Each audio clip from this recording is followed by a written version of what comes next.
Se suele pensar que la transmisión del mensaje cristiano fue una mera imposición y que el poblador andino lo asimiló inadecuadamente. Se constatan las eventuales apropiaciones por parte de la población nativa de la narrativa y prácticas cristianas, pero no se analiza la dinámica de la espiritualidad cristiano-andina que va cobrando forma en la larga duración. Pienso que lo que sucede en la hibridación inaugurada en el siglo XVI en el Perú se ha silenciado en el análisis del fenómeno religioso cristiano por no reconocer falencias, vacíos, ambigüedades en la identidad de los creyentes contemporáneos y de sus sistemas organizacionales. Paralelamente, el análisis del fenómeno de asimilación e interpretación dada por el poblador andino, hecho en interacción con devociones ancestrales con la naturaleza, no se ha abordado de modo suficiente. Se trata, pues, de pensar la hibridación, es decir, de hacer conscientes sus componentes y ver el trasfondo espiritual de las vivencias de los diversos sistemas de creencias en interacción. Así, por un lado, debemos indagar qué es lo que entendían los andinos cuando les transmitían la doctrina, qué es lo que imaginaban cuando pintaban o copiaban escenas religiosas. Pero el mismo ejercicio debe hacerse del lado de los que dominaban el discurso hegemónico. ¿Qué era lo que entendían ellos cuando describían sus creencias? ¿Qué era lo que imaginaban cuando describían los hábitos, relatos y creencias de los pobladores andinos? Cabe recordar el camino abierto por el historiador Franklin Pease, uno de los más importantes del Perú, por haber hurgado en la mente de los autores de crónicas del pasado colonial. Y luego de él ha habido toda una escuela que ha leído las crónicas en esa perspectiva. Sin embargo, aún se requiere explorar la espiritualidad subyacente en ambas sociedades, en simbiosis desde el siglo XVI, para poder hallar tras los componentes discursivos del imaginario religioso los obstáculos que por el prejuicio de uno u otro lado turbaban la posibilidad de hallar similitudes. Esta presentación pretende mostrar de modo somero cómo el trabajo de comunicación del mensaje cristiano se tuvo que canalizar e interactuar mediante percepciones de la realidad opuestas a las de la interpretación del mundo judeo-cristiano, y que en ese proceso, del cual tiene que hacerse una real arqueología semiótica en textos e imágenes, los jesuitas colaboraron mediante la convicción de haber hallado una población con competencias espirituales que les permitía asimilar el discurso cristiano al punto de ser la base de una eventual autonomía política. En un tira y afloja de apertura a validar percepciones de la realidad, por ejemplo el llamado jesuita anónimo identificado con Blas Valera, o calificarlas de idólatras, por ejemplo el texto de Joseph de Arriaga, ¿no?, sobre las idolatrías, se fue dando bajo una mirada en constante tensión la hibridación que sienta las bases del cristianismo en los países andinos y que aún estamos lejos de entender totalmente. La investigación existente deja claroscuros sobre el modo en que la percepción y comprensión de la vida espiritual indígena por parte de los jesuitas pudo evolucionar o sufrir transformaciones. Interesa por ello ver los vehículos de la comunicación del mensaje cristiano y su receptividad en las culturas originarias. Se trata de una narrativa de los predicadores elaborada en un vehículo discursivo con referentes muy distintos a los de la cosmovisión andina. Dicho de otro modo, se trata de dos sistemas de metarrelatos, de cosmovisiones distintas, uno articulado por dos modos discursivos. En este encuentro o desencuentro, se forzó a reelaborar las categorías de conocimiento de la realidad del indígena andino. Si bien la ausencia de escritura en la población aborigen es un asunto fundamental para entender el proceso de transmisión del mensaje evangélico, sin embargo, la ausencia de escritura no implica la ausencia de un discurso. Entiendo discurso como el movimiento propio de la razón para deducir explicaciones sobre diversos fenómenos de la realidad. En efecto, la escritura como paradigma en Occidente de la racionalidad de la lectura de la realidad que hacen los sujetos no excluye otros medios no escritos.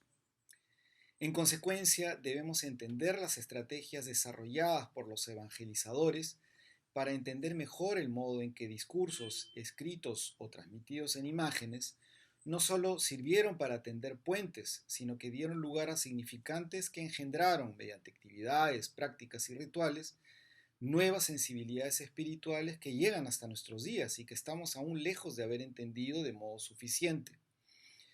En otras palabras, debemos preguntarnos qué se entendió en el proceso de evangelización en una y otra ribera. ¿Qué entendió y asimiló el poblador andino de la transmisión del mensaje cristiano y por su parte qué entendió el colonizador de la espiritualidad andina? La evangelización llevada a cabo por los jesuitas en el mundo andino atravesó por distintos momentos, aunque siguiendo el esquema básico y aplicado en todos los procesos de evangelización desde el Concilio de Trento.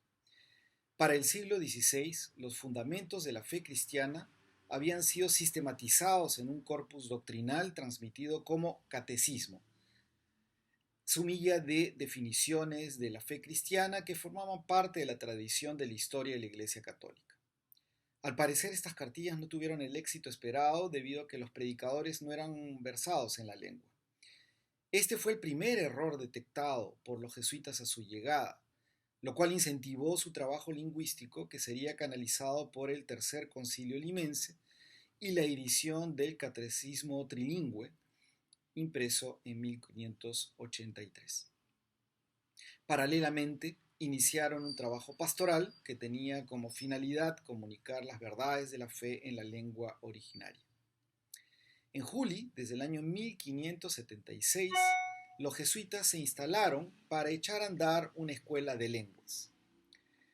El mismo ensayo quisieron realizar en el Cusco, hacia fines del siglo XVII, cuando hubo la posibilidad de encargarse de la parroquia de San Sebastián, iniciativa que no llegó a prosperar. En este esfuerzo, emprendido por la Iglesia y los jesuitas, se produjeron vacíos o quizá procesos de reinterpretación o apropiación de los mismos indígenas que llevarían a formas rituales híbridas que a su vez fueron percibidas por los jesuitas, por algunos de ellos, como idolatrías. No sabemos, sin embargo, qué es lo que sucedió en el contacto continuo con los pobladores andinos, en la vivencia compartida en distintos espacios. No queda del todo claro, por ejemplo, cuál fue la actitud de los misioneros respecto a las prácticas curativas de los indígenas, es decir, cuál fue el nivel de tolerancia y cuál el de la resistencia o represión de las prácticas medicinales prehispánicas, por su estrecho vínculo con prácticas de la espiritualidad prehispánica, precristiana. Podemos vislumbrar, mediante la descripción de las prácticas medicinales religiosas andinas, el modo en que éstas fueron entrando en negociación con los moldes cristianos y hasta qué punto se fue produciendo un proceso de simbiosis o convivencia entre sistemas de creencias paralelos. El jesuita Bernabé Cobo, por ejemplo, dedica todo el libro cuarto de su Historia del Nuevo Mundo a una detenida exploración del reino vegetal que se encuentra entremezclado con descripciones de su utilidad medicinal. Paralelamente, como el discurso lectoescrito no fue suficiente para la comunicación de las verdades de fe, el recurso gráfico se hizo necesario para transmitir una materialidad, visibilidad, que era necesaria para transmitir para el poblador andino las nuevas creencias. Para este, la conexión con la materialidad en su práctica espiritual estaba ligada a lo telúrico, a la naturaleza, y no era solo una abstracción. Los misioneros cristianos, sin embargo, veían en esta veneración, esta actitud reverente del poblador andino a la naturaleza, un signo de idolatría. Pero dado que el discurso evangelizador tenía que recurrir a la narrativa y a la abstracción conceptual que es propia del dogma cristiano, comunicar la espiritualidad mediante el arte fue esencial para asegurar la asimilación de las verdades de fe. Por eso el recurso pictórico o de imaginería religiosa cristiana buscaría ser traducido en escenografías susceptibles de despertar la empatía de los indígenas, acercar a ellos un escenario a la vez ajeno y misterioso. A la vez colaboró reproduciendo en los pobladores andinos el proceso de abstracción conceptual occidental seguido en el desarrollo histórico-cultural judeo-helenístico latino, cristiano. Lo hizo vinculando las imágenes del panteón cristiano a sus relatos subyacentes, a las historias. Fue el modo más usado por los jesuitas. No olvidemos que el recurso a la imaginación es fundamental en la comunicación del mensaje jesuítico ignaciano. Los ejercicios espirituales son precisamente una meditación y una contemplación que incluye la imaginación, algo radicalmente nuevo en la vida espiritual, en la historia de la espiritualidad cristiana. Quiero resaltar la dificultad que debieron sentir los jesuitas desde el inicio, a saber por los testimonios de la época. Su empresa casi de inmediato realizada al llegar fue constatar, como dije hace un momento, los errores en la transmisión de la fe cristiana a los indígenas.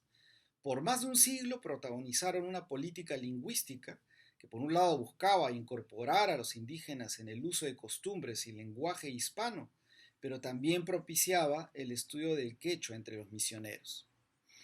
Este esfuerzo de equilibrar los extremos y conciliar la población andina en su asimilación de la cultura dominante fue de la mano con lo que podríamos llamar empoderamiento de sus rasgos culturales originarios. ¿Cuánto debieron valorar la dimensión espiritual e indígena? Escapa al discurso explícito dejado por los jesuitas, pues públicamente la religiosidad andina era tildada de idólatra, sobre todo por su talante animista. En este proceso los jesuitas transmitieron ideas de manera quizá un poco más complejas que la sola repetición de la doctrina. A fin de cuentas, era lo que ellos criticaban, que la asimilación que había sido hecha por parte de los indígenas era poco reflexiva y esa era la causa de haber recaído en la idolatría. Sin embargo, no sospecharon que pudo haber igualmente una mayor complejización en el modo en que los indígenas asimilaban sus explicaciones. En esta línea, presentaré brevemente la idea final que postulo como posibilidad de interpretación para seguir la pista a las raíces de la variedad de hibridaciones detrás de la expresión religiosa cristiano-andina. El discurso espiritual jesuítico, caracterizado por la búsqueda de símiles de la virtud y moral cristiana en culturas no occidentales, intentó comunicarse mediante un lenguaje espiritual escrito y plástico.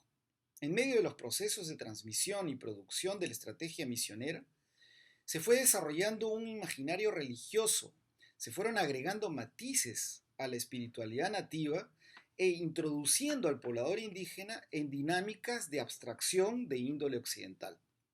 En este esfuerzo emprendido por la Iglesia y los jesuitas, es cierto que se produjeron vacíos o interpretaciones nuevas de los mismos indígenas y que llevarían a formas rituales híbridas, como dije hace un momento.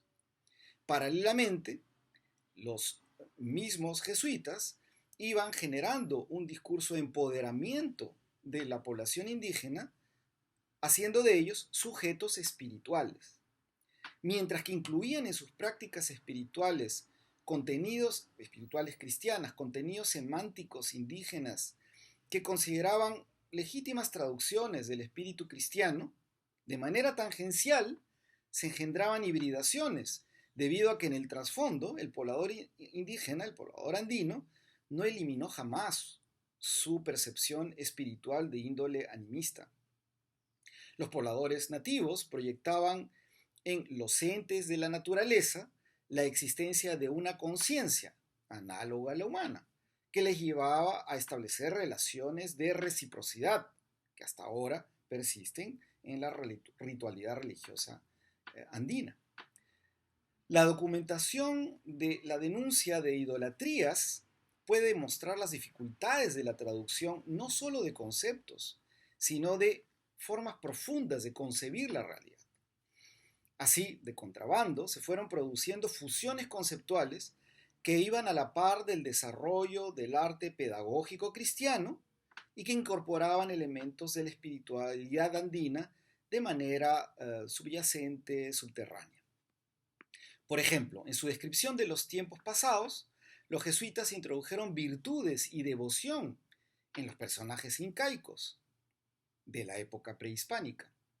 Una plancha anónima de bronce muestra al último inca Túpac Amaru como siendo elevado, como si fuese un mártir, al cielo. El jesuita de la Puente pinta a uno de los reyes magos en una escena bíblica, coloca a un inca como uno de los reyes que vienen a venerar, a adorar a Cristo, al niño recién nacido. Huamampoma hace lo propio con la virtuosidad y devoción de los antepasados más remotos. Los primeros pobladores andinos son vestidos como Adán y Eva, luego de ser desterrados del paraíso. La alusión es extremadamente explícita. Años más tarde, Ruiz de Montoya confiere no solo agencia al indígena guaraní, al que de otro lado incluye al colocarle el nombre de Ignacio. A este indígena lo presenta como experto en la contemplación. Ruiz de Montoya llegó tan lejos hasta presentarlo como su, cito, maestro en oración. Hacia inicios del siglo XVIII, un antiguo provincial, Diego Altamirano, hace un trabajo de compilación de las fuentes y elabora una historia de la provincia que va a ser pronto editada en Lima. En uno de sus libros, los libros de esta historia, se relata la historia de un grupo de indios virtuosos. Un conjunto de relatos describen indígenas de la reducción del cercado de Lima que experimentan visiones, en algunos casos con profundos cambios en su conciencia. La narrativa está sazonada por prácticas ascéticas y todo tipo de virtudes. Los indios van más allá del resto y practican la compleja oración contemplativa de aroma jesuítico. Claramente los jesuitas durante los siglos XVI y XVII se encargaron de elaborar un discurso que empoderaba a los indígenas a nivel espiritual. ¿Cuánto espacio dejaron en su interacción con ellos para filtrar creencias relacionadas con su patrón animista? No lo sabemos con exactitud, no es fácil de comprobar. Pero desde una comparación etnológica contemporánea es claro que el cristianismo andino manifiesta una naturaleza híbrida que habla de una variedad y dinamicidad que van más allá de la doctrina o el dogma. Los jesuitas no pretendieron hacer en los Andes un diálogo interreligioso, decir eso sería un anacronismo. Pero al encontrar una competencia espiritual, al otorgarle agencia y sensibilidad a los indígenas para ser excelentes cristianos, les hizo a los jesuitas ir más allá en sus intentos de traducción.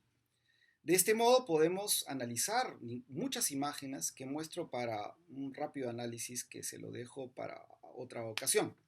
El altar del nombre de Jesús en San Pedro, en donde los indígenas que financiaban por esta cofradía este altar están retratados en esta escena fundacional del nombre de la Compañía de Jesús. El niño Jesús vestido de inca, o la imagen de Alonso Barzana que he mencionado hace un rato, en donde vemos a Túpac Amaru ascendiendo al cielo como si fuese un mártir, o el matrimonio de Beatriz Clara Coya. Distintos escenarios en donde si incluimos a los indios virtuosos del cercado de Lima, veremos que hay un efecto de empoderamiento y probablemente una hibridación como consecuencia de este proceso de incorporación e inclusión de los indígenas. Las conclusiones que podemos llegar. Primero, la lectura del proceso emprendido por los jesuitas como evangelización comprendió fundamentalmente la traducción de una lengua con el fin de conceptualizar en la lengua del otro los contenidos de la fe cristiana. En segundo lugar, a la imposibilidad de la traducción perfecta se sumó que se trataba de dos modelos de abstracción sobre la realidad muy diferentes, uno basado en una estrecha relación con la realidad que podemos llamar animista y la otra relacionada con la conceptualización de referentes abstractos desligados de la naturaleza.